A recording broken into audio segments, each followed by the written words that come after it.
And I didn't know it was a gladiatorial contest, and I was only there for 5 minutes, and I only kind of like poked one person with a sword, and that was it. So, but lessons have been learned, and obviously, moving forward, we won't have any more gladiatorial battles or bloodletting or anything like that. So, I don't like the idea of bloodletting on this show, to be honest. you see me with a scalpel? Yes. I know, exactly. Hello, everybody. Welcome to tonight's Interesting Modelling Company Midweek Review. And we've got some things to talk about tonight, and we've got some things to show you. And we'll also have a whiz through our Matchbox Maze stuff, hopefully, if I remember, when we've got time. Anyway, we're joined tonight by Mr. Pollard. All right. Apparently, I'm live in Somerset. Oh, I think we'll change that. We're joined tonight by Mr. Pollard, who has, you have another book coming out you're working on, so I think we'll talk about that tonight. Yeah. And we've got other bits and pieces. So, shall we? Do you want to talk about your book first, or do you want to give us a quick run through on the last bits of your F-106? Should we do the 106?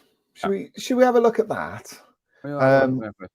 Just making sure it is an F-106, not a 102, because I always get them mixed up. No, it's a 106. So we are right. Here it is, my F-106. Yeah, so I sort of think I've talked about this on the show over the last sort of few weeks. So that's kind of cool. So this is what I've built for Brett, and it will be it's going to feature in another publication later on, alongside 5 other jets that might just begin in with the number 100. But this is Monogram's F-106. I'm writing up the article about this at the moment for Brett, and I've been sort of going through some bits and pieces on it, and some memories of this thing. This is actually the second time I built this model. The first time I attempted to build this model was when it came out in 1983, and I bought a sample of it then from a local model shop, and found it was just way too difficult for me to build. I just couldn't get it looking neat and tidy. You know what you're like when you're a kid, you do all these kind of things, and you want everything to be neat and you want everything to be perfect. And I just couldn't get it the way that I wanted, and I think it just kind of ended up in the bin. So, so I'd always wanted to build one of these things, because they are. Anybody that's built a Monogram F-106 will know that it's a notoriously tough build. It's a notoriously difficult model to put together neatly. And the thing, and I use the word neatly intentionally, because if you look at it from here, you can see that the shape of the F-106 is it's so smooth in its lines. There's very little to break it up, and the way that Monogram created their kit makes that actually remarkably difficult. So I'm sort of happy that I've been able to do that and create the model that you see here. I also sort of mentioned, I don't know if I mentioned it on here or certainly I mentioned it on the kit box, that this wasn't my chosen color scheme. My chosen color scheme was Montana Air National Guard. I'd always wanted to build an F-106 in Montana Air National Guard colors, because I've got a real soft spot for anything that took place, during the William Tell meets and everything during the 70s. And I became aware of F-106s in Montana Air National Guard colours, which is like a dark blue and white trim on the tail, and an arrow that runs down the 2 underwing tanks. But although that was my plan and I had the decals for it, I couldn't do that because Montana Air National Guard were the only unit amongst every Air Force F-106 unit to have cockpits that were bright blue in colour. Ooh. They all of the F-106s, and I think pretty much every aircraft of that era in American service had like a neutral grey cockpit colour, but the Montana Air National Guard unit, they had cockpits that were bright blue. The ejector seats were bright blue as well, and they got that from the interior. So I believe from the interior of the Foxbat that was handed over during the sort of the late 70s, which had that color interior. And they basically painted the interior almost as a tip of the hat to that aircraft. And although I'd seen that written down a while back and I'd sort of processed that information, I forgot all about it. And it was only when I was going through the references while I was building the model that I came across that photograph again, which showed the interior of the cockpit in that blue color. And I was like, ah! So I changed tack and I used one of the other options off the Caracal sheet, which is Massachusetts Air National Guard, which is this one here. There is also a Florida Air National Guard scheme in there as well, which you may have seen, which is a blue flash with white edging and then a white lightning bolt that runs through it, which is still quite nice. But I have to say that having done this one, it didn't occur to me while I was painting it, but my wife came in, who everybody knows that watches this program, massive Coventry City fan, and she went, I see you've done it in Coventry colours. And I thought, well, yes, I have, purely by accident. So it's in Coventry City colours. So, but I think you can sort of, when you look at this photograph, I think it's a beautiful colour scheme for this aeroplane, actually. And it's I think beautiful. And I think the pale blue and white trim on this works really, really well against that pale grey background. So I'm really pleased that I actually did it in this colour scheme now, rather than the Montana scheme. What I plan to do is I've got a trumpeter F-106B up in the loft, which I think I'm going to build at some point, and that'll be in Montana Air National Guard markings. The Caracal sheet actually offers you 6 different aircraft, 3 single-seaters, 3 two-seaters, so you've got all the markings and all of the numerals that you need to be able to do that aircraft. So that's what it'll be. But I'm genuinely pleased I finally built this kit. But it's also what it's meant is that because of the techniques I used on this model to build it and to work around some of the issues with raised panel lines and that kind of thing, I now have a plan in place as to how I'm going to approach the other models in the series. So the F100, the 101, 102, 104 I've already done, and the 105. So, and they've all got raised panel lines, and I don't intend to do anything with those. These models won't be rescribed. I'm going to build them the way that they were intended, but I'm going to work around what I've got. I think it was perhaps on last Sunday's show we talked about this, maybe on Wednesday, as to how I approached this and how I brought out all of the panel lines, and I think you can see in the images that worked okay. For anybody that wasn't watching those previous shows, what that meant was that I assembled a model, and then I reinstated missing panel lines by using Dymo tape and also Tamiya's flexible tape to guide a number 10 scalpel blade, a brand new one, through the plastic. And what that did is it raised a lip very delicately that matched up with the raised panel lines. And so when I sprayed it, it looked like those panel lines were back in place.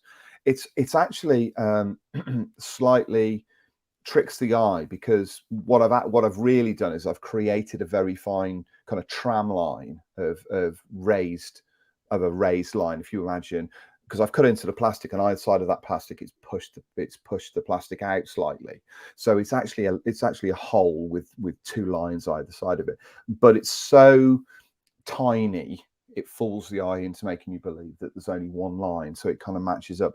And then what I did is I sprayed the model in grey. There was no pre-shading, none of that nonsense on this. These things were immaculate in service, so I wanted to make sure that this thing stayed immaculate. And then once I got all the pale grey in place, I sanded the model down with micromesh, and what that did is it released all of the paint off the top of the raised detail, took the raised detail back to the level of the paint, and the grey detail, the darker grey detail, then shone through the lighter grey finish, so that you can see all of the panel lines on here and see how that worked in the flesh. So it was kind of a cool thing to try, and it means that I've got an idea of as to how everything else is going to kind of work on this. So lovely project, and even today, this is a 40-year-old plastic kit, but it doesn't look it when it's finished. And yes, it has some foibles, and yes, there are, it's difficult to build, but there isn't a better F-106 on the market. The trumpeter kit isn't as good. It's not as accurate. The shape isn't as good. And I really think that if you want to build something that is going to stretch you slightly and is going to make you sort of think outside the box a little bit, then this is definitely the model. The detail on this thing is absolutely extraordinary. Even today, the missile bay and the undercarriage bay, which John had photographs, I think we showed the photographs last time, is still extraordinary. The cockpit is as good out of the box as any cockpit I've ever seen. It's as simple and straightforward as that, and it looks every inch an F-106.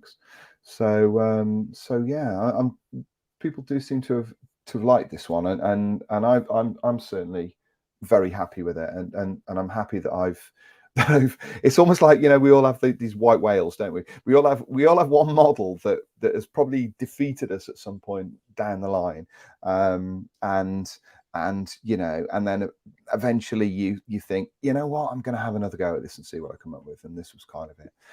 John, I'll answer some of these questions. I'm seeing some of the things. If I can go, okay. Jim Altegott has put, Spencer, did you cut and adjust the flying controls? No. One of the incredible things about this model is the way it's set up. It was sort of one of the first kits of its kind that was set up to be displayed in a certain way. So the model is designed to be on its undercarriage. It's not designed in any other way, and those flying surfaces are actually deflected in the model. They're drooped. The air brake is the only option for you is to have it open.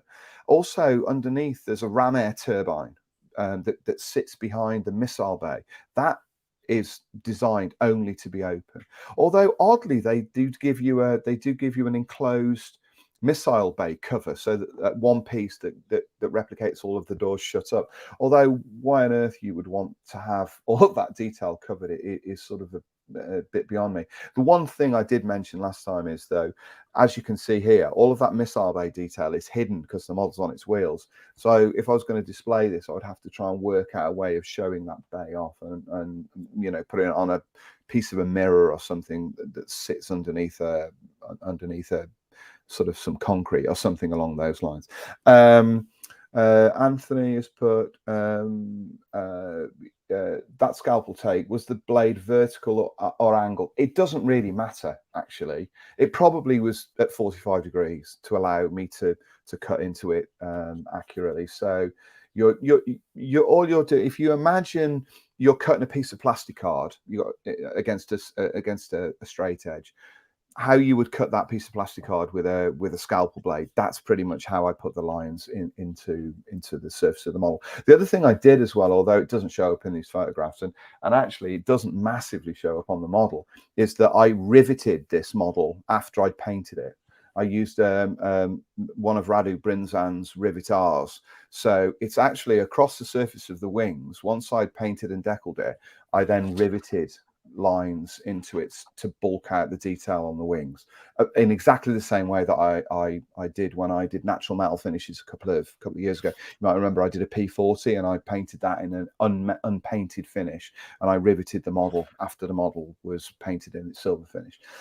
That's the same on this, but you can't really see it in the photographs. Dave Fleming's put, your background, is that just a bit of blue white blended card? It is, yeah. It's not card, it's actually plastic sheet. It's actually a plastic sheet that you buy in like a big, I don't know, it's massive. So but yeah, that's what it is. It's a graduated photo background. That is what I use. Yeah, that's a Radu exactly. Brinzan Rivet R, which is the Rivet R. 0.75 one, which is actually sat in my work box here. So yeah, which one did I use on this one? I'm not entirely sure. It might be a similar one. But the sets have they have all sorts of different ones, don't they? I mean, there's 5 or 6 of them, I think. But very useful. So yeah, just run it across the surface of the model, just to kind of liven it up a little bit. But as I say, it didn't really show up in the photographs, and it doesn't really show up that much on the finish. But it made me feel better to put it up there. So that's it. That's my Monogram F-106 for anybody that's interested. RB seem to have gone out of business. Have they? I'm not sure about that. We'll check. Yeah, if people have got evidence of that, then that's disappointing. But we obviously we don't want to start rumours or anything. But I'm just having a quick look here. Bear with. I'm just having a look here to see if I've got some of my doodah tape. Stands up. There we go. That'll do. Because I thought what we'd do is this will be fun. You know my propensity for trying to do live demos and them all falling horribly flat. But hang about. What I'm going to do here is let's get a scalpel. That's actually a brand new blade. But right, what we're going to do is switch over to the secondary camera. I'm just going to go solo for a moment here, Spencer. There we go. Yep. See my Matchbox Hellcat here.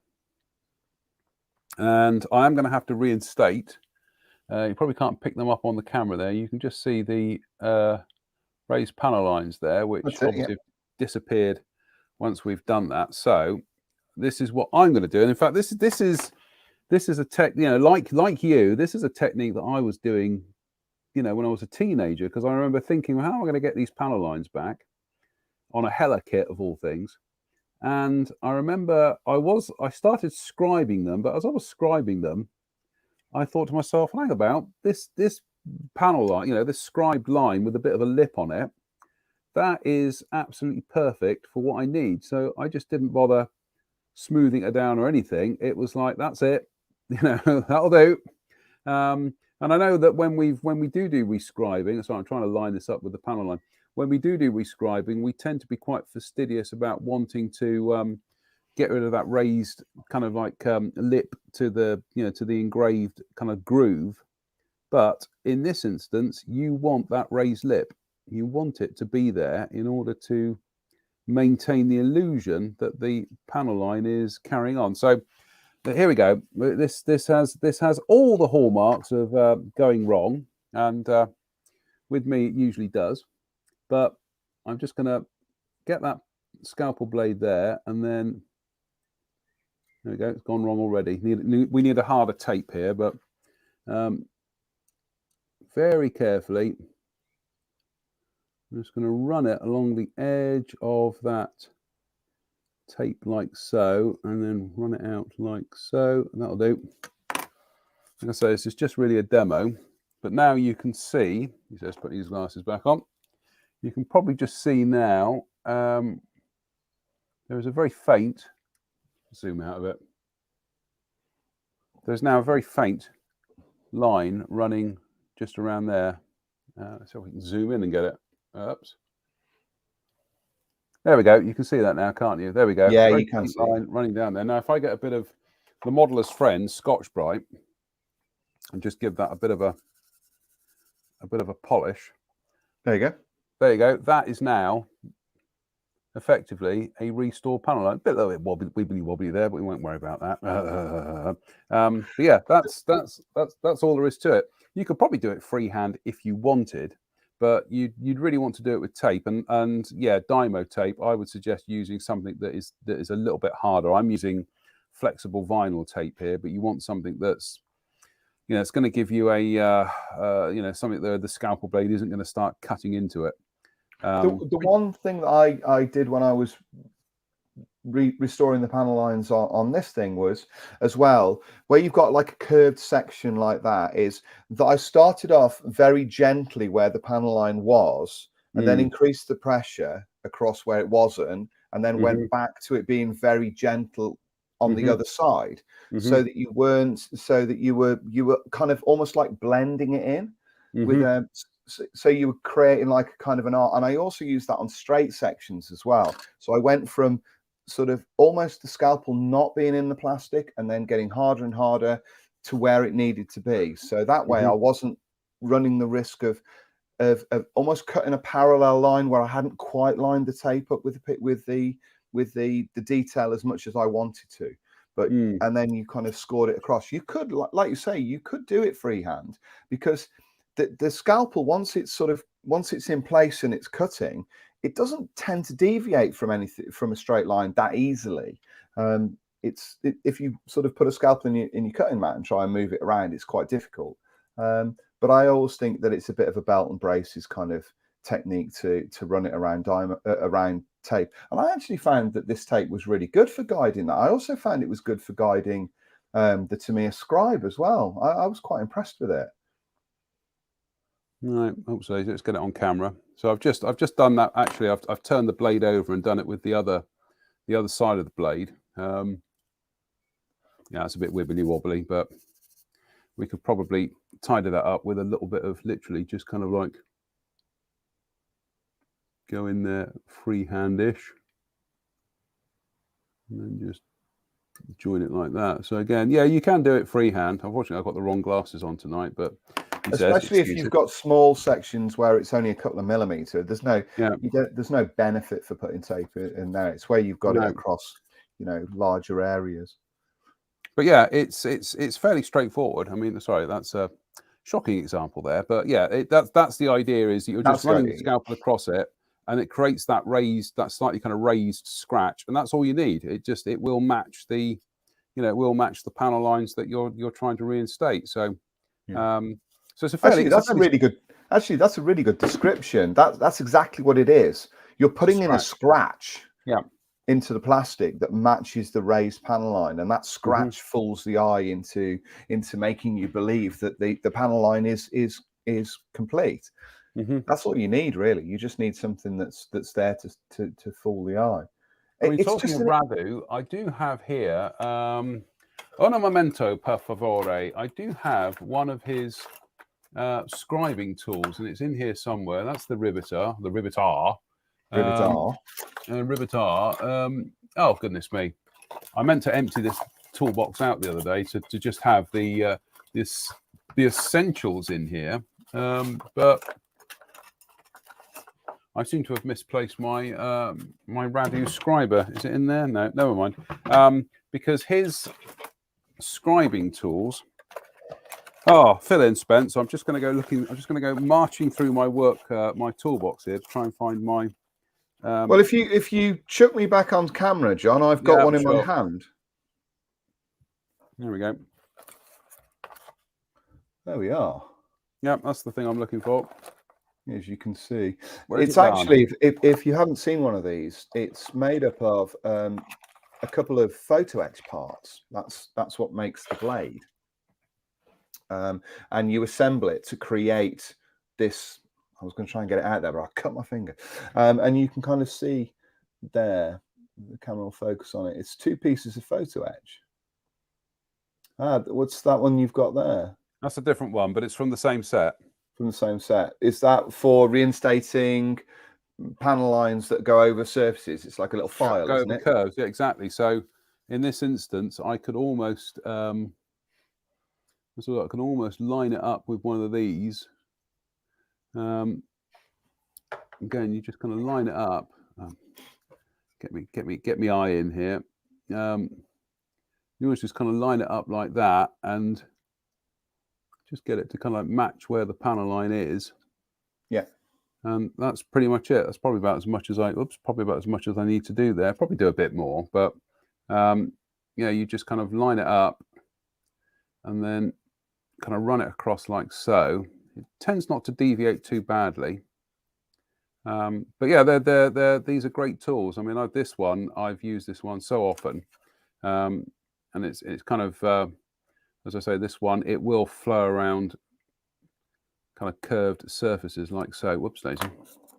So yeah, and again, you can do them across the, across the top here as well. But yeah, Yeah, but yeah, you are literally scratching the surface in order to in order to get that kind of raised panel line back again. But also, talking of panel lines or loss of panel lines, you may also see here that I have had to fill these wing roots because in order to get the dihedral correct, you end up with slightly kind of gappy wing roots, which is they're just I hate that kind of stuff. So as you can see, this is my usual black super glue mix, which I did a batch this evening, and this was applied about half an hour ago. So how quickly can we polish this up? I'll get rid of this. Well, this is a skinny sander. There's a coarse side, and then there's a slightly less coarse side, but we'll refine it anyway. So a jar with some water in it. We'll go for the coarse side first, and it's just a case of going at it like so, and there you go. This comes off so quickly, doesn't it? It does. Well, especially if you're using it wet. And it was a tip I was given by somebody who worked in the car trade, and when I was talking to him about how they use things like isopon and stuff on cars, and he always said to me, whether this is actually true or not, but his working experience was, but when he was sanding fillers on cars, he always sanded them dry. Yeah. Because he said that the moment you start adding water into body filler, you can actually start. He felt, not my opinion, he felt that you can actually start weakening them. Whereas with super glue, because you're sanding something which is almost as hard as plastic, then you can go in there with a little bit of wet. I'm just going over to the other side now, which is the slightly less coarser side. This is more like a polishing side. We will be going in there and refining this even further, but a little bit of. And there we go. Oh, that's that done there. Really, yeah. In the scheme of things, and like I say, rather than using conventional model filler, I just some super glue, bit of talcum powder, blob of Mr. Surfacer Black for visual reference. You don't need the Mr. Surfacer Black. You just use super glue and talcum powder, and then that's it. So we've got the undersides we need to do here as well, and we've got some tricky stuff going on the tail planes. But yeah, that's just polish that out with a bit of Scotch Brite. Again, if you haven't got any of this, get some. It's your modeler's friend. It was Francois Belinden was eulogizing it 40 odd years ago, and I have no reason to naysay Francois. So there we go. That's it. That's more or less cleaned up. There'll be a coat of Mr. Surfacer on that, and I can see there's a couple of little air pockets there, but I think the coat of Mr. Surfacer will deal with that, and I can just go in there and just clean up those scribe lines there ish. But to be honest with you, that'll do really. So that's the beauty forward to of seeing how it looks with its camouflage on. That's true. It's going to be in Fleet Air Arm, kind of like extra dark sea grey, dark slate grey, and sky camouflage. We'll just go in there and get rid of this one as well. Again, just to show you live how quickly.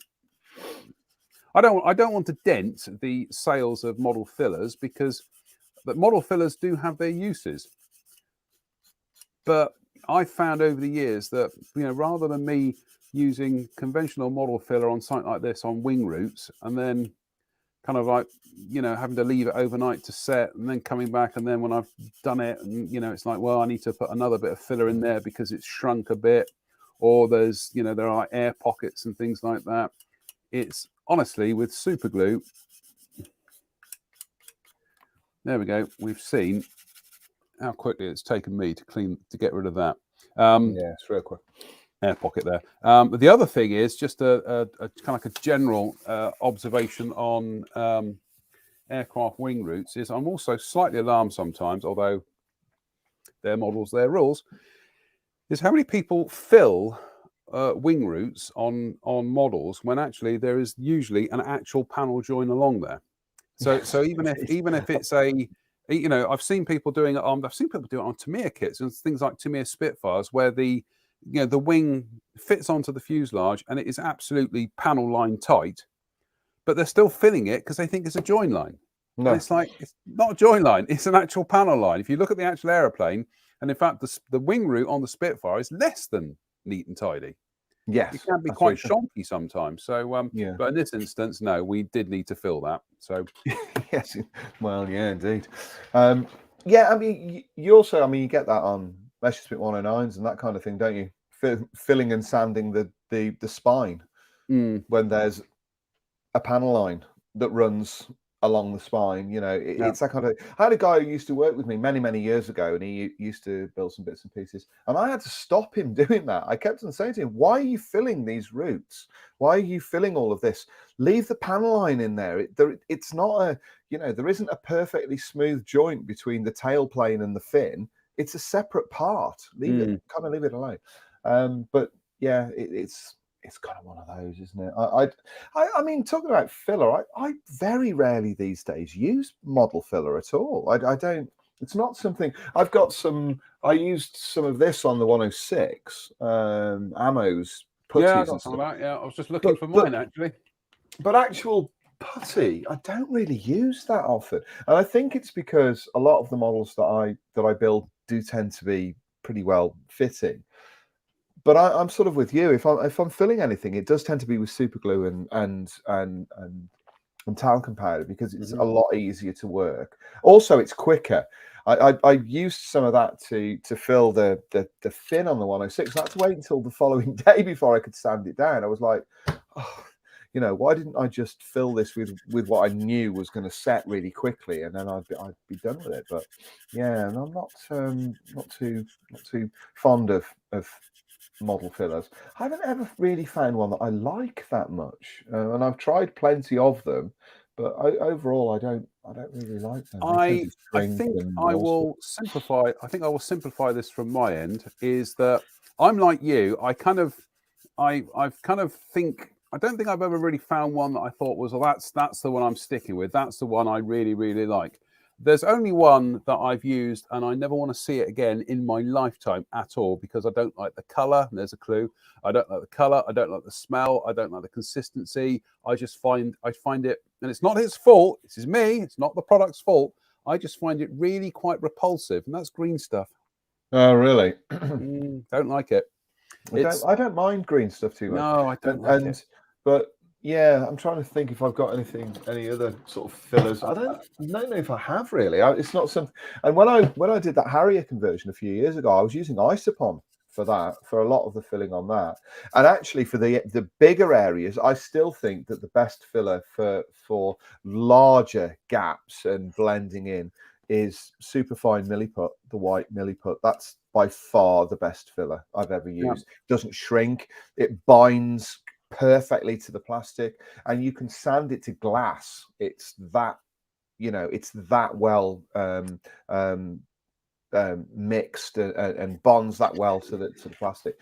So I used a lot of that. I managed to get that. You know, it's almost like it feels almost like a glazing putty. It's really amazing. The couple of questions. Deluxe plastic putty. The only problem, Paul, that I have with deluxe plastic putty is that it's isn't that water soluble? I think it might be, and I find that water soluble putties tend to not be resilient enough for what I do, so I don't tend to use them that much. I think that they've got a place though if you have a gap that you want to sort of fill. And you don't want to smooth it out, where you can put it in and then rub your finger over it or cotton bud over it with water on it, and it will smooth it out.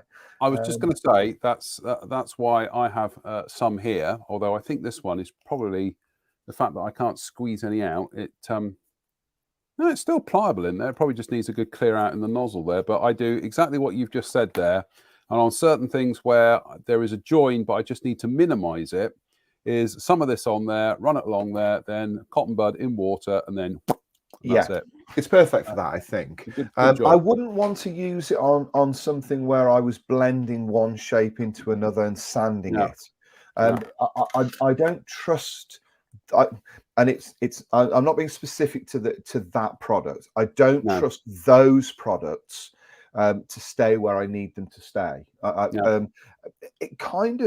think they're a hark back in some ways to when modelers recommended using poly filler back in the day. Older vintage magazines would suggest using that. You get a similar kind of thing, but I think they have a use.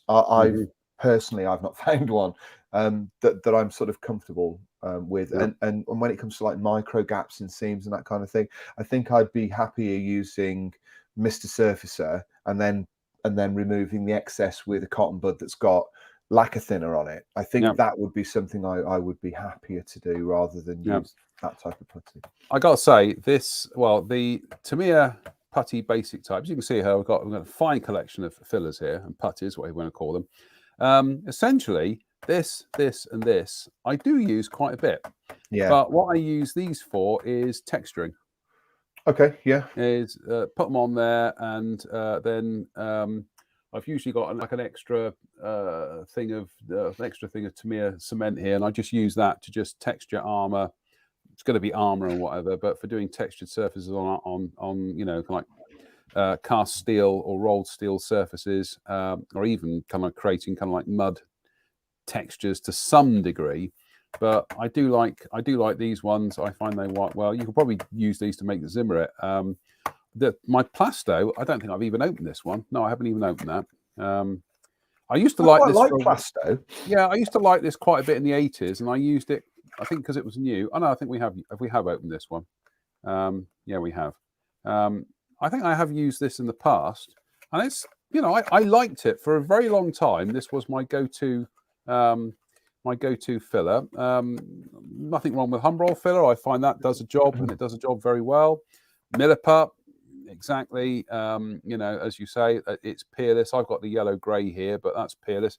To me, a two-part epoxy, I find that's good for making tarps and, you know, sculpting and stuff like that. I don't use it probably for the purpose it's supposed to be used for. I just use it for other things. And now, unfortunately, we've got a bottle of white stuff here, which again, I don't think I've ever opened this. I haven't seen any of that for donkey's years, decades. You know, I'm not saying none of these will be useful to have. And in fact, I would probably say to most modelers or most experienced modelers, people who watch these shows, is it's always quite useful to actually have a variety of different types of putties for different jobs, because there's not really one putty that will do everything, or one filler that will do everything. No, that's right. But having said that, for the most part, for doing jobs like this, yeah, the old super glue and talcum powder is, you know, it's so easy. As you can see, I've done the undersides here. Well, just before we move on to other things, well, actually, Spence, what we'll do is we will move on to other things. But as I'm doing this, I'll do this in the background and make lots of noises, and you can talk about that. Well, look at that. It looks like the cover of a new book. Yes, this is my next book. It's been sort of in the planning for probably through most of lockdown, actually. I was thinking about this, and I spoke to various friends about the possibility of doing a book on the Hellcat, because I wanted to collate, although the Hellcat had appeared in Model Airplane, I wanted to find a way of collating all of that information into a single volume, so that you can see what I did on the superlative Airfix 24 scale Hellcat, which is an extraordinary piece of work. Anybody that's built one of these models, anybody that owns it, anybody that's even looked in the box will know what this thing is. So I'd sort of thought about doing something on the Hellcat, and eventually I came up with the idea of doing a book. But originally it was just going to be on the Airfix kit. That was going to be it. There was more than enough material for me to just do one single volume on that. However, conversations that I had with friends and my own sort of personal ideas mean that this book is going to have, at the moment, is going to have five different features within it. The core of the features for the book will be the Airfix Grumman Hellcat that I built and painted a few years back, and I did as a sort of a drone controller, this thing here, with the help of John, who was sat to the side of me, several hundred miles away, and we worked together on the finish on this thing. John cut all the masks and everything, so I was able to create a sort of a one-off color scheme for this model. Alongside the 24 scale one that you see on the cover, there will be the 32nd scale Hasegawa kit that I've been working on, and I've sort of revealed some details of this thing this week, so you've sort of seen some bits and pieces of what I'm doing. And then there will be John's Matchbox kit that he's doing at the moment, because frankly we need to have a Matchbox kit in there. That's fine. And then, all being well, Drew is going to do a 72nd scale Edward -5 Night Fighter, I think, and I'm going to be doing a US Navy -3 from Edward's 48 scale kit. So there'll be quite a lot of ground covered. There'll be an awful lot of sort of techniques. Anybody that's seen one of these books before will sort of know what I try and create as much as possible. So you'll kind of see the models in detail. There'll be lots of sort of descriptions and photographs, but also, because this is the way I create a book and this is what I like to do, there'll also be a lot of kind of reminiscences in here, I think, as well, and also sort of conversational points about why I'm building the models, what's the point of it, kind of thing, how I approach it, all of those sort of things. And I think John will do the same thing with his article. Drew will inevitably do whatever he wants to do as well. There's going to be a French one in that book, isn't there? There is. So what you can see on here is this is my Hasegawa kit in its sort of basic sort of form. And this one is going to be done as a -5 in French markings. This will be in Indo-Chinese theatre operations markings. Which gives me an opportunity to do a different subject matter. John's will be in Royal Navy. The other 3 will be in American Navy markings, and then this one will be in Aeronaval, which I think will look really kind of cool. It'll be weather beaten and battered and all of that sort of stuff. Interestingly, this kit was gifted to me by a very good friend of mine who was clearing his parents' house, and this was one of the kits that was kind of up in the loft, and he asked me if I wanted it. I didn't really have any idea what I was going to do with it, to be honest, but I took it anyway, and sort of brought it back, and I couldn't get it out of my head that I got this model and I should do something with it. So although I was originally going to build it from the box, I was just going to build a Hasegawa 32nd scale kit, and I was just going to, put a nice finish on it and give it some fancy French markings. I've decided that I'm sort of going to change it around a little bit. I've started adding details, so it's going to have a replacement cockpit. I've also started detailing all the engine and everything from what you can kind of see.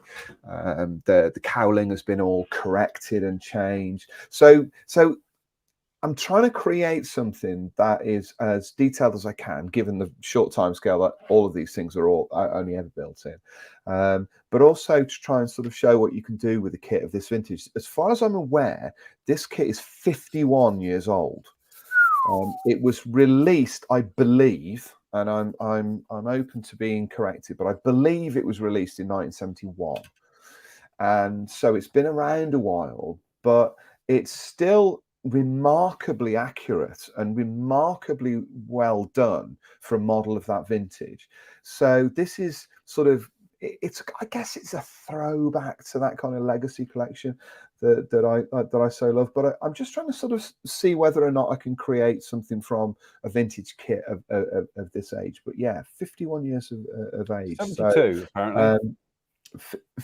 When was it? 72? Apparently 1972, and Frog reissued it in 1973. So there you go, 50 years old. That's extraordinary, isn't it? So yeah, so it's going to be I'm really, I've been working on it this week on and off, and I have to say I really like it. You know, I don't know if you're the same, John. Sometimes I pick up a kit and I start building it, and I think I can't get into this at all. I can't wrap my head around what it is that I want from this. I'm not really enjoying it. It's a bit like watching a movie. If you're not into it in the first 15 minutes, you're probably not going to want to watch the end. And I find that with the kit, but with this one, there's something about this kit that I really, really like. It fits together like a charm. I mean, the fit of it is extraordinary, I have to say, for something so old. The detail on it is a mixture of engravings and raised detail, which suits this model really well. It's got a nice level of detail, and it's really accurate. It looks bang on for the Hellcat. You sort of compare it to photographs, it is smack on. So I thought with a few additions that I could make, CMK's replacement cockpit being the most important, I guess. Also, I bought some master gun barrels as well, the turned barrels. It's going to look really nice, I think.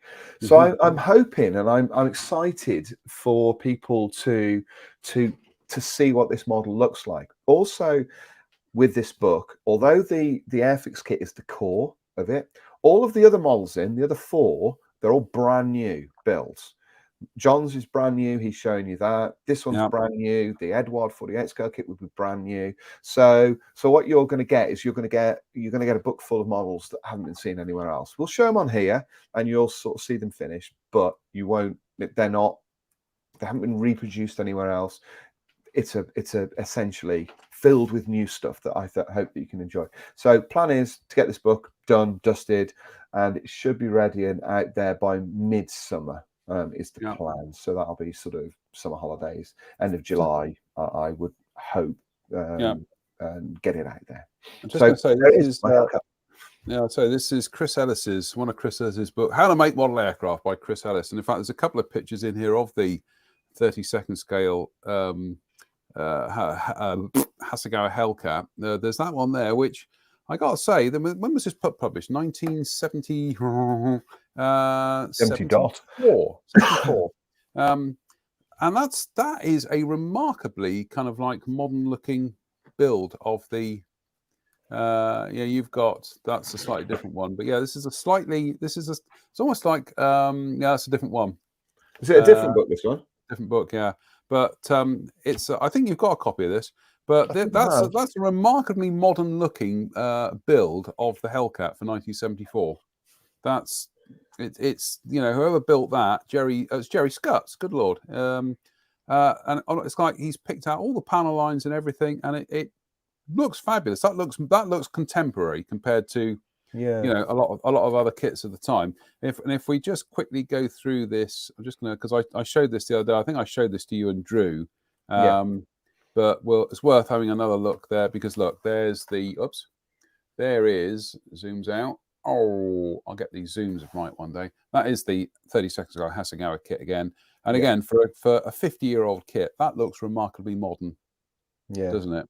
It is. It's a really nice kit to work on. It opens up possibilities that there are areas that simplify. The cockpit is just, I mean, this is to give you an idea, this is the cockpit that comes in the kit. Oops. Complete with pilot that falls out. That's essentially it. So you can kind of see that it's pretty sort of simple. There's not a huge amount in there. So, and pilot. I think he needs to be drummed out of the service, frankly. He does, yeah. So you can sort of, I guess it's of its time. It's what it is. Here's a photograph that showing you sort of where my head's at with this, really. This is the under fuselage fuel tank. In the kit, this tank is provided with sort of, I guess, like 4 feet that hold it. They're essentially the braces that hold it into place, and then there's like a triangular section at the front of the tank that's smaller. Those parts are, I mean, they're probably in scale size. They're probably I don't know, almost 6 inches square or something. They're enormous pieces. So what I did is I removed those. I glued the parts in place and then clipped away all the legs and everything. Sanded the tank smooth. Also, the tank doesn't have that rib running around it, which is a recognition feature of these fuel tanks on all sorts of aircraft, not just the Hellcat. So I cleaned it all off, created a smooth tank, put the rib in place and everything, and then created these braces that wrap around the tank and attach to posts. I guess they're probably threaded posts underneath the fuselage that tighten up and it holds the tank in place. And that's just lead foil super glued to pieces of Albion Alloys brass rod. And it makes a massive difference. They're simple little details that you look at it and you go, yeah, that looks right now. It's not. You don't have that heavy-handed detail. It's similar sort of a way that I approached doing the Tamiya Panther A.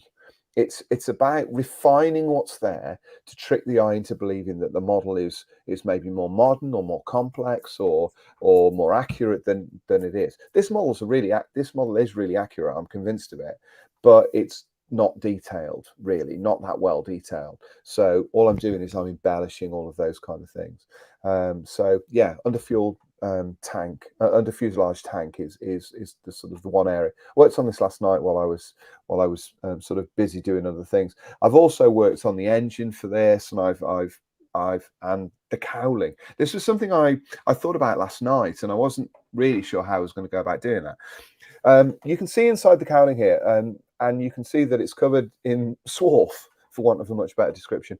The reason for that is, if you look at the bottom of the cowling that's towards the cutting mat, there's a bulge.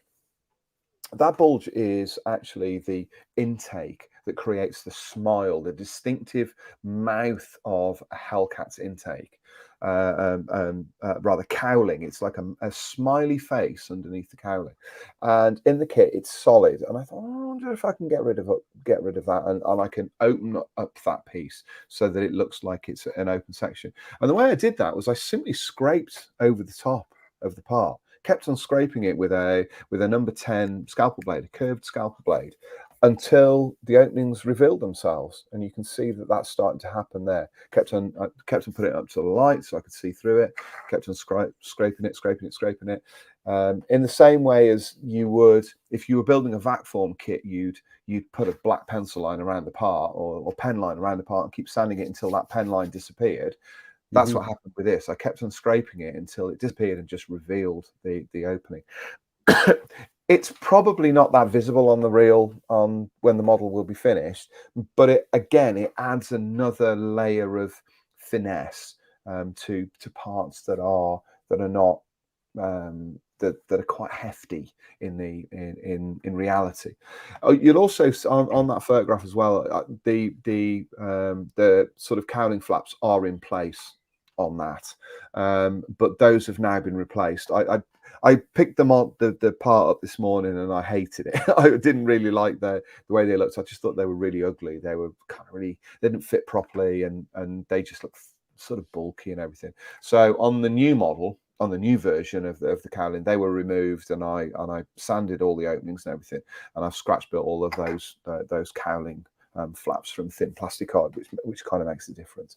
It's just a fun project to work on. It's I've got, it's kind of here as you can see. This is sort of where we are at the moment. You can see that in there, and also you can see that this is how the cowling looks at the moment. If I put it up to the camera, you can see that it looks better.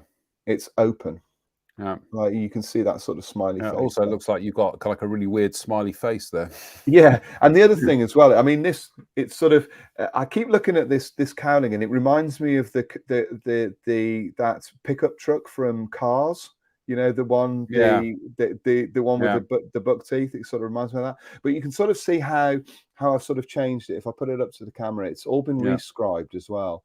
So all the panel lines have been put into place. They're not on the model as it's supplied. So I changed all of those.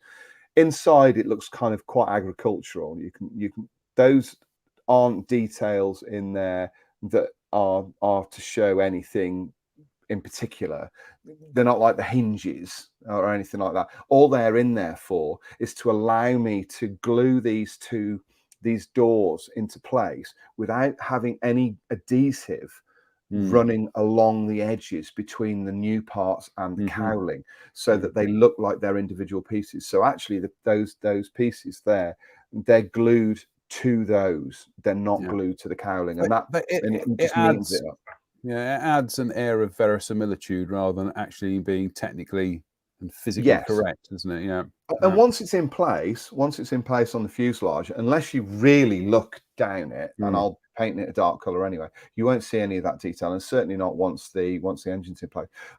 This is the engine as it stands at the moment, and again, I reinforce that this is a 50-year-old kit.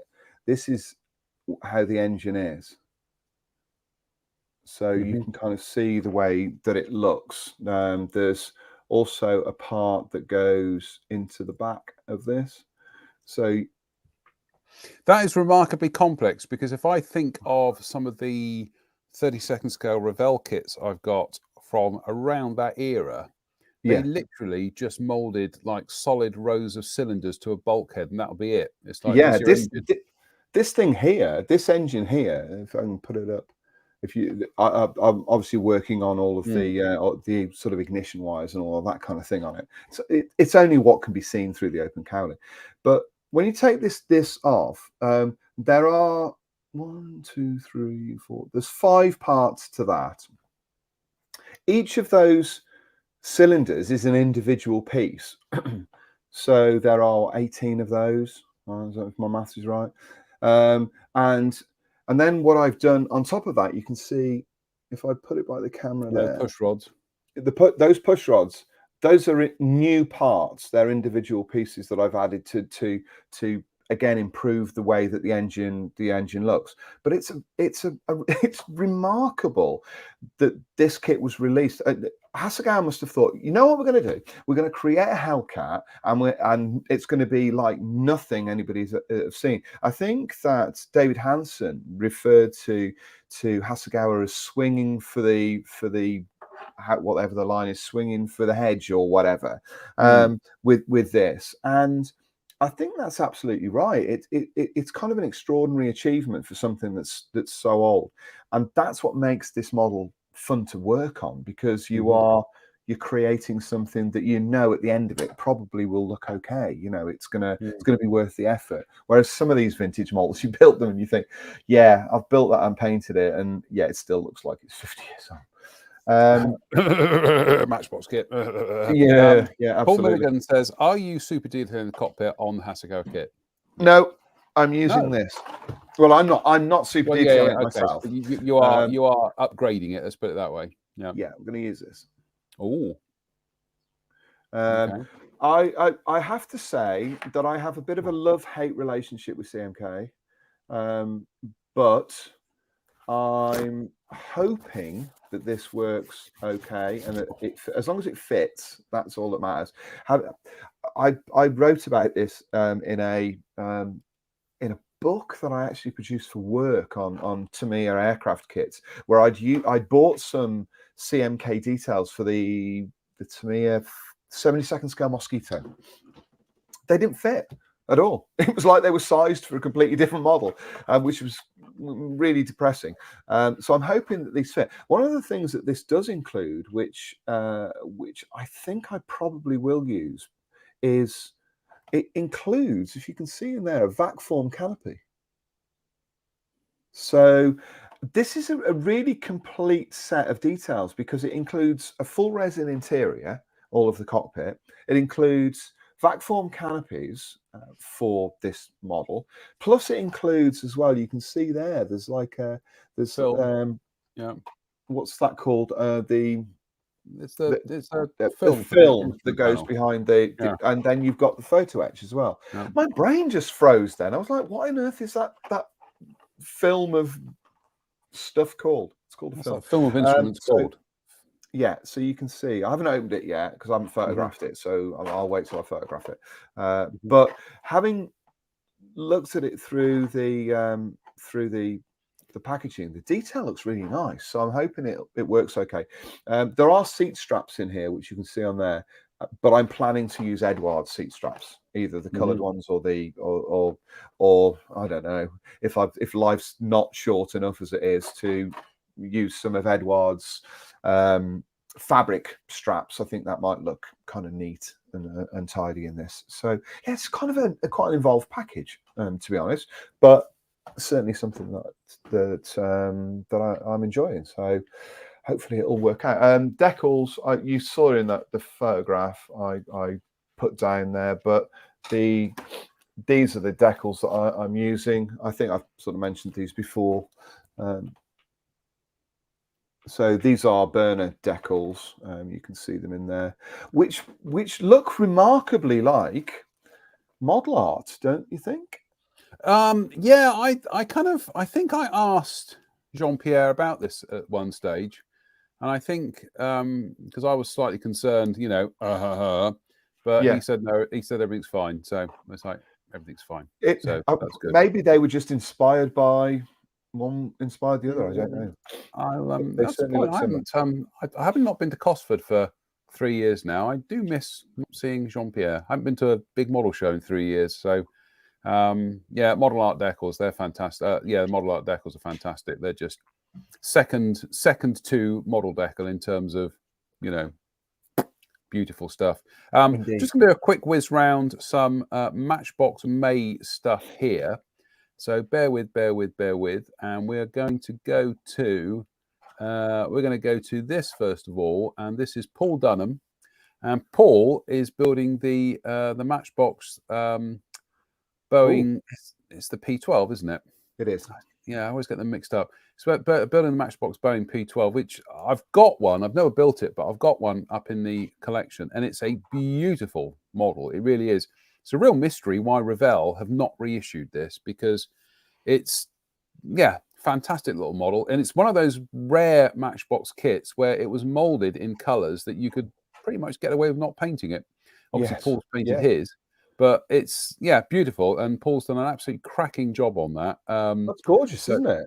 It's just, I love these aircraft. They're so colourful. Do we know if those are the kit decals, or has he used decals from? I'm not entirely sure. Let me just check his post.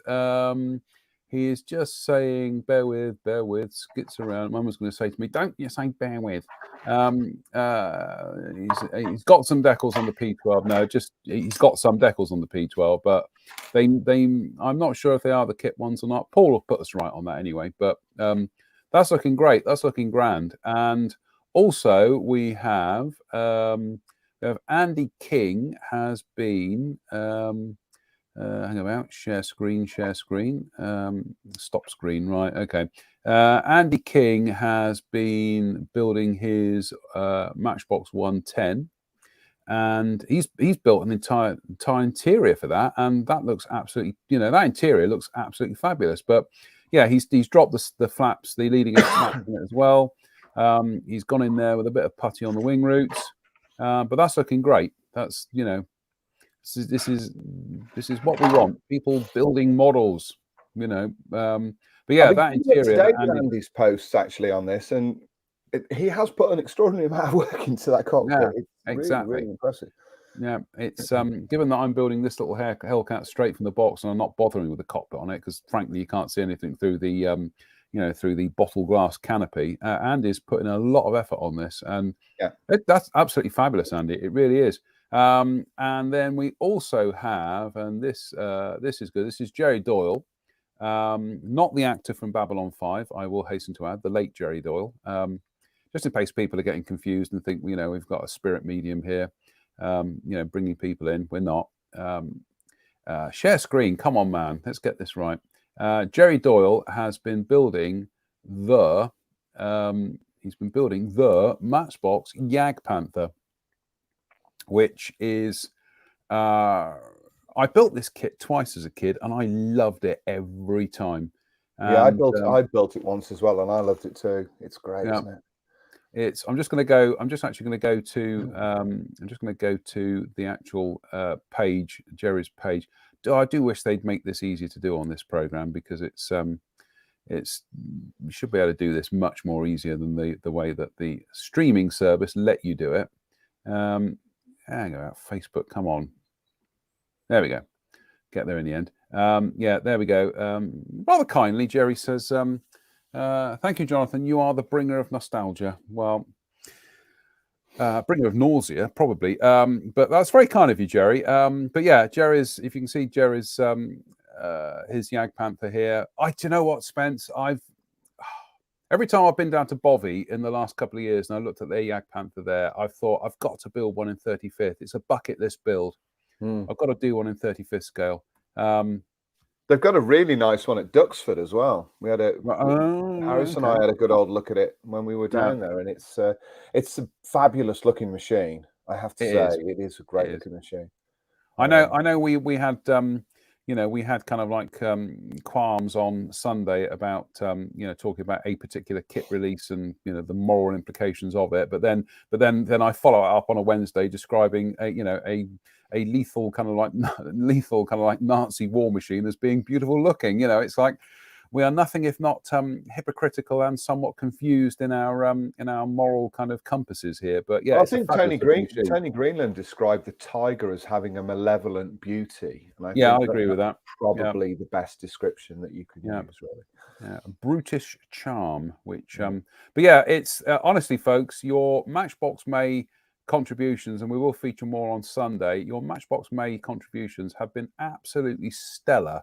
I have to say that the Jerry's Yag Panther just goes to show how nice that little kit was, and that with modern techniques and I love the little display of it as well. It looks great. I was looking at it again. That's really cool. I think we will do a before we run out of May, and we are running out of May here. I think perhaps on the final day of Matchbox May, we might do or even do it on Sunday. We will talk about their armor kits because we've skirted some of the aircraft, but I think to do a show just discussing their armor kits, because as a kid, the big thing about Matchbox was you got a display base. That's not just that was just mind blowing. There was a modeler, I think, a few years back who went through pretty much all of them. He was posting photographs of all of them that he built, and sort of using modern ideas and everything. And it was kind of cool. Some of those kits they're still really nice. I mean, don't get me wrong, they're not Meng quality. You're not comparing like with like, but as little kits to play with and have some fun with, I think they're great. And I've built. What did I build over the last 10 years? I've actually kind of like scrapped them and want to start again to build the stuff. Let's put it this way: 10 years ago, I started revisiting some of the old Matchbox armor kits to see if I could build them better than I did when I was a kid. Obs. But then 10 years on, because all the techniques have changed and styles have changed and everything that I did 10 years ago, I looked at them a couple of years ago and I thought, I can do them better. I think my technique and everything has improved. That I looked at them, I thought I could build them not better, more satisfactorily, I think is a way of phrasing that.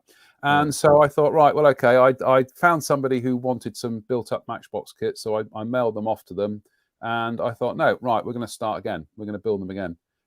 So I will do it at some stage. But I was going to say, the thing about the Dar armor base is Matchbox weren't the first people to include a Dar armor base in the kit. I do believe that Aurora may have done it with some of their 48 scale tanks. Yeah, they did. Some other manufacturers did it as well, but Matchbox were the first ones in 76th scale to actually just go, do you know what? No, we're going to the Aurora 48. I had a couple of those. I had a Centurion, I think.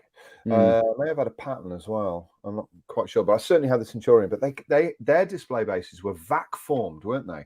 And they were the size of the inside of the box, square box. Yeah. So you open the lid of the box, and there was the parts and the instructions, and then at the base of it was the in that case then actually that suggests that they were later things that were added to the kits, because if you look at when you look at the original Aurora boxes, they're oblong.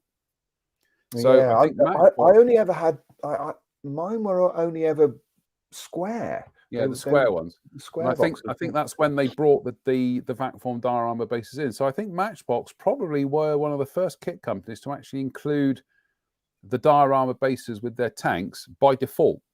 Yeah, They were there on the sprues with everything, or the runners rather, on with all the other parts. But no, we will do a separate thing about the Matchbox AFEs, because as much as some of the kits are lovely, actually some of the diorama bases are pretty nifty as well. So they were nifty. Yeah, they were. yeah.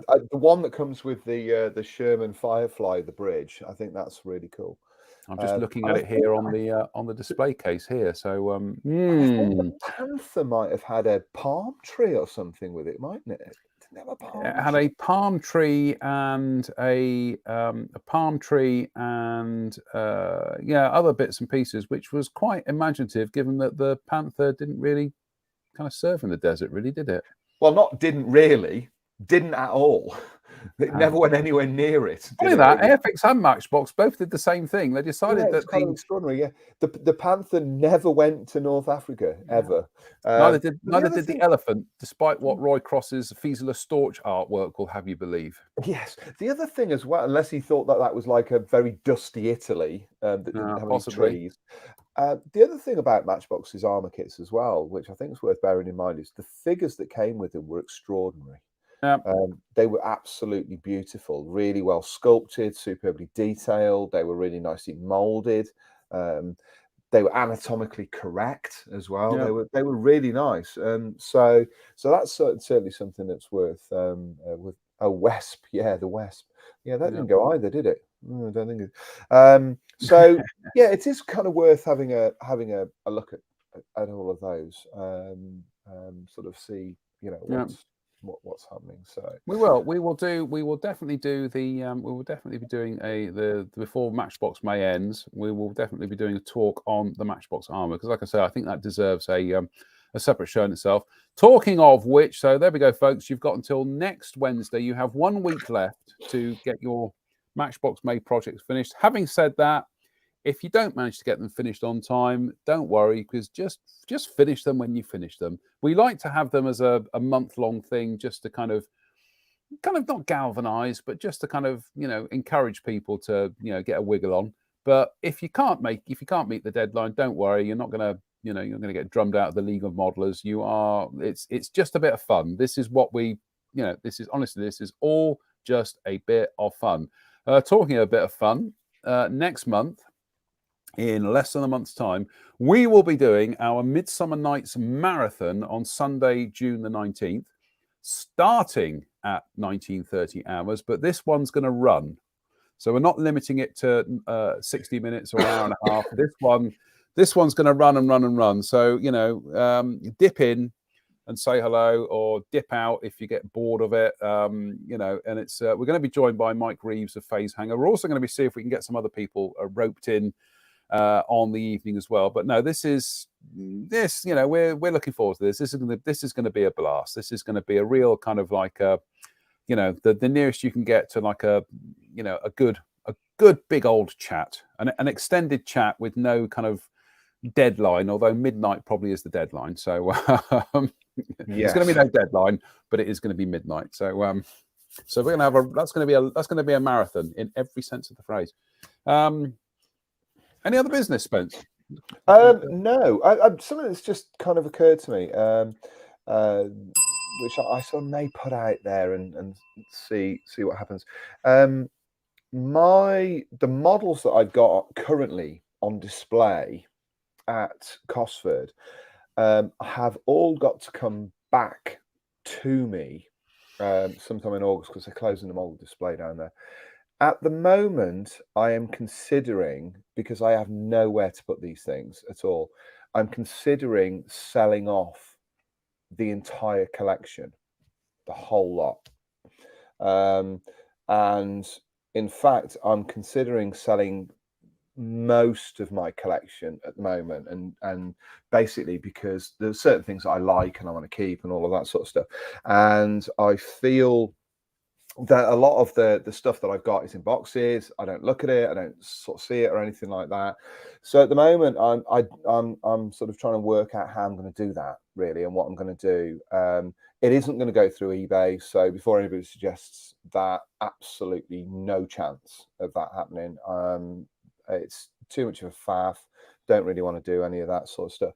So at the moment, I'm kind of wondering how I'm going to go about that. Whether or not I just, basically have some sort of event and have people, like an art event or something like that, where people all come to one place, that all the works, you can see it all and all of that sort of stuff and everything. I'm sort of thinking that might be the way that I do it, but I think it's come to this now. Elizabeth keeps saying to me, look, what are you doing with all of these models? And at the moment, I was just looking at just, over the next 10 years of just of work, the way that it is at the minute, I'll probably add another 250 built models into the house. I have nowhere to put this work at all. No. So don't really know how I'm going to go about that, but I'm thinking about it. All of the work has been part of that. If John will indulge me just a couple of minutes to discuss this. All of the work that's up there as well is all published work. It's all material, all models that have appeared in magazines or in books or all of that kind of thing. So this isn't just stuff that I've done kind of randomly. It's all, it's all proper material. So I am sort of wondering whether to treat it like as a sale, like you would have an art sale or something like that. I don't know how people would feel about that or what they would do. So I'm going to give that some thought, but there is an entire collection of my work that is going to be offered at some point, whether it's this year or next year or whatever. And it's going to be it's almost going to be like a one-off chance if people are interested in this. And I will put this up on other platforms as well. But if there are people out there that are interested in owning a piece of my work, then this might be the chance to do that. I've got to say, Spence, I'm these days, because 90% of the things that I build are usually because they just end up going off to displays and exhibitions and God knows what else, is I'm not particularly precious about. Somebody said to me the other day, well, aren't you sad that you built something, then you never really see it again? I'm like, no, because I've got the memory of building it. I've had the experience of building it. I've got the photographs of building it.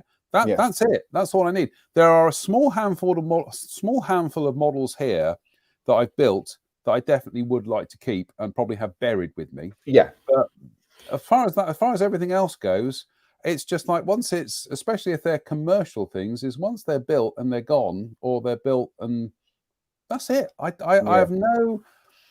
I think like a lot of things, though, isn't it? It's about. I mean, you and I both do the same thing. A lot of Andy had a lot of the stuff that I did through the Legacy collection is now at the hobby company. It's in their display cases and all of that sort of stuff. I think in this instance, it's about worth, isn't it? About what you feel your work is worth.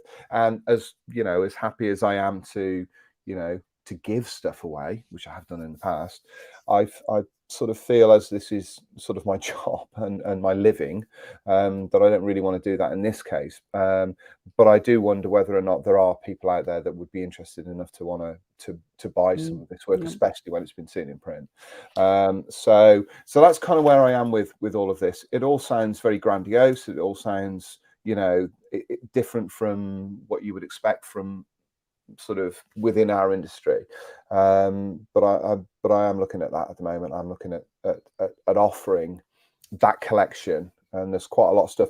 To give you an idea of what's in that collection, there's every Spitfire I've built. There's every Messerschmitt 109, and included in that Messerschmitt 109 collection is the Messerschmitt 109G that won Best in Show in Belfast 4 years ago.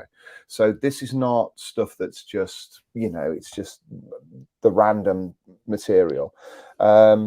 So it's those kind of things. That's what I'm looking at the moment. So so if anybody has any thoughts on that, just let me know, because all I know is I can't be holding on to this for much longer. Mike Richardson says, fortunately, we're off to Cosford so soon, so we'll be able to see the collection before it disappears. We're going for the full-size planes, but we're looking forward to seeing Spencer's models. Spencer, do you know why Cosford are getting rid of the models? Yeah, they're using the space for something else. They're using the space that where the model collection is for an entrance lobby or an interactive section or something along those lines. And they don't feel much like Duxford. If you've been up to Duxford, there's no models in Duxford at all. So if much like other museums, I don't think they see the miniatures as being part of their display, which is a shame because, in all honesty, I think that's one of the best collections. It's not just my work that's up there. There's a lot of work. It's like a museum. All of Harris's work's up there as well. All of his World War I stuff is up there. There are scratch-built models in 24 scale, which are brilliant. There's an entire display of 32nd scale Lancasters. It's amazing sort of model. It's almost worth going just for the models. I genuinely don't understand that, because it's almost kind of like models don't really fit into, and I've heard this from other museums, but models don't really fit into the ethos of what we're trying to do at this museum. Oh, and by the way, will you please buy the models in the gift shop? Yeah. It's sort of become less and less a thing, really. Whereas I don't know. It's a shame. I find it a very odd decision. I think we all do. And it smacks. I'm not going to put words into people's mouths, but again, from my experience of dealing with museums down the years, is when, and I'm not saying this is Cosford, so please don't misquote me, but my experience of dealing with museums down the years is when you get people who work in marketing departments who sometimes they know how to market kind of like jam jars, and they know how to market cheese, and they know how to market kind of like wedding fairs and things. They end up in these museums, and they haven't really got a first clue what it is. So they just throw these things out there, and it just ends up, you end up with displays which are very artistic, but you can't see where half the vehicles are. You can't see it. And thank goodness, of all the museums I go and visit, the one that seems to be absolutely steadfast in getting it right all the time is the Tank Museum at Bovington. They're first class. They're absolutely solid in what they do. Yeovilton are as well, to a degree as well. Yeovilton are very good at this, but some of the others, you just kind of like, you think you kind of, I'm not going to say anymore because I'll get into trouble, but it's disappointing. Let's put it that way. It's not something that's. It was sort of muted a while back, and we sort of knew it was coming, and then we got in touch with. There's a lot. I mean, I think of my work. There's between 25 and 30 pieces up there of mine. Harris has got the thick end of a dozen, maybe even slightly more than that. So we're not talking small collections. We're talking major parts of a collection. So it's what it is. But I don't have anywhere to house them when they come back. That's why I let them go. It's why they went. So we'll see what happens. It's not something I feel strongly about one way or the other at the minute, but I just wanted to kind of put that out there that there will be opportunity to, if people want to buy some of my work, there will be an opportunity at some point in the future for that to be the case. I don't often offer any of my work for sale at all. That's not what I've done over the years. But in this case, I've been thinking about it for a while, and I think that's what I'm going to do.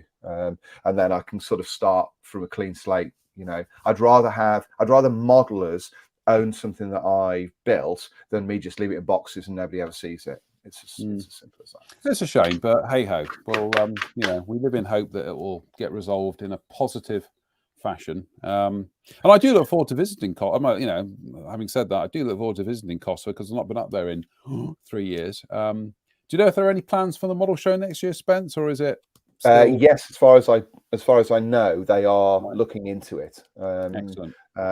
But beyond that, don't really know.